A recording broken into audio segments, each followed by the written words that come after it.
Hello guys, good morning. Welcome to my blog. কেমন আছো তোমরা? আশা করি সবাই খুব ভালো আছো। আমিও ভালো আছি, মোটামুটি ভালোই আছি, খুবই ভালো আছি। কিছু কথা বলবো তোমাদের সামনে, অনেক ভিডিও দিতে পারি না। ঘরটা চেঞ্জ করলাম তো, প্রচুর কাজ ঘরের মধ্যে।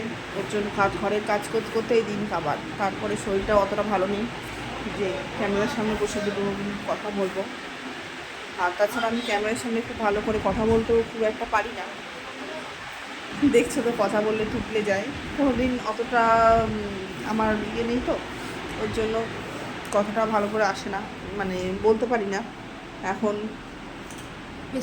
ভিডিও যখন করছি, ইচ্ছা হয় যে ভিডিও দিই, কিন্তু আবার মাঝে মধ্যে আটকে যায় যে কি বলবো, কি শেয়ার করব, কি বলবো। কথা বললে লোকে হাসবে, আমি যেভাবে কথা বলবো সেভাবে তো লোকে হাসবে। ওর জন্য সেই লজ্জাটাও দিতে পারি না। হ্যাঁ, অনেক কিছুতেই আটকে যায়। মেয়ে ছেলে মানুষ তো, আরও বিশেষ করে ঘরের বউ তো, অনেক কিছুতেই সব কিছু বুঝে শুনে সব কিছুই করতে হয়। সবাই যদি সব কিছু পারতো তাহলে তো জীবনটা, এই পৃথিবীটাই অন্যরকম হতো, তাই না? অনেকে অনেক কিছু পারে, অনেকে অনেক কিছু পারে না, সবার দ্বারা তো সব কিছু সম্ভব হয় না। টুকটাক ভিডিও করি, ভিডিও করেও রাখি কিছু কিছু জিনিস, কিন্তু সেটা এডিট করতে পারি না, থাম্বনেল লাগাতে পারি না।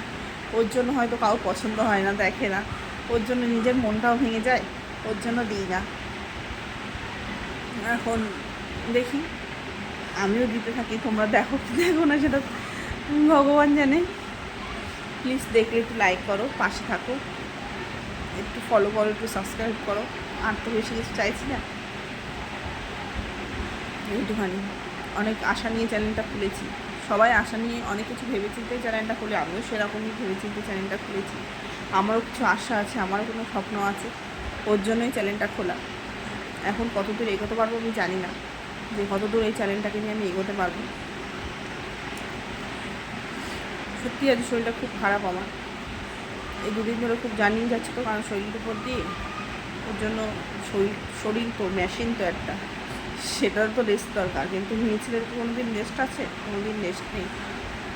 সবার ছুটি আছে, সরকারি অফিসে ছুটি আছে, লাল ক্যালেন্ডারে লাল কালি দাগ থাকলেই ছুটি। তোমার দাদাভাইয়ের দোকান থাকলে কী হবে, ক্যালেন্ডারে লাল কালি দাগ থাকলেই আর তোমার দাদাভাইয়েরও ছুটি। কিন্তু আমার 24 ঘন্টার মধ্যে 22 ঘন্টা আমাকে 24 ঘন্টার মধ্যে 8-9 ঘন্টা আমার কাজ করতে হবে। ওই 5-6 ঘন্টা যে যা একটু ঘুমানোর সময় পাই ওই খাই, তাছাড়া আমার শরীরে রেস্ট নেই। তোমাদের সাথে আরেকটা কথা বলি।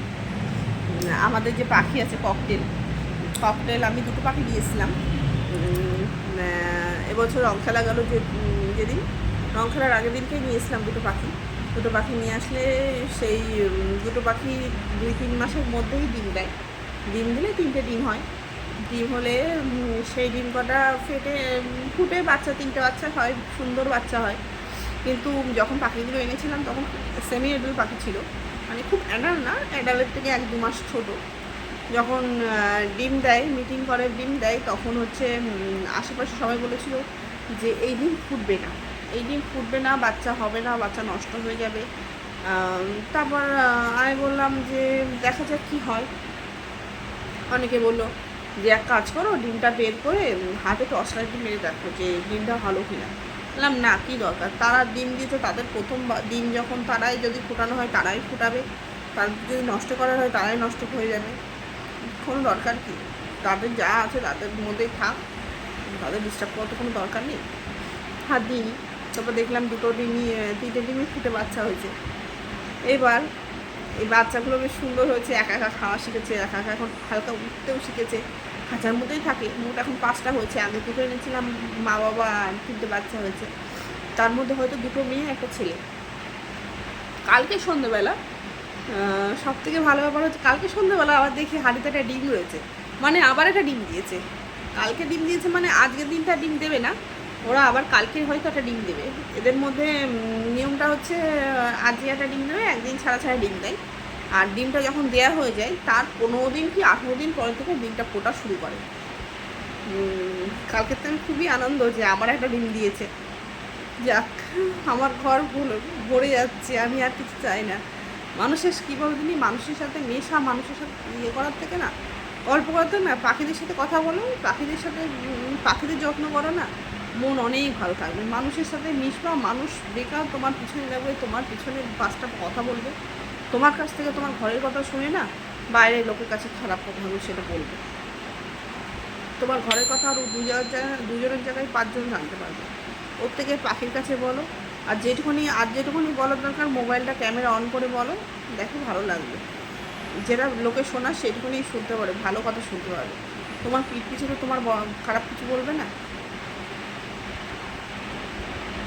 আজকে সকালটা ভাবছিলাম যে ক্যামেরা অন করে ভিডিও দেবো, তা এটাই বললাম যে আমি তো না থাম্বনেল লাগাতে পারি, না এডিট করতে পারি, যে ভিডিও এডিট করে সুন্দর করে তোমাদের সামনে সেট করে দেবো সেটাও পারি না। কি বোকার মতন কি ভিডিও পোস্ট করব, তোমাদের সেটা দেখতে হয়তো ভালো লাগবে না, হাসবে, হাসো। তোমরা যদি হাসো তাহলেও নিজেকে ধন্য ভাববো যে তোমাদের হাসির কারণটা হচ্ছে আমি।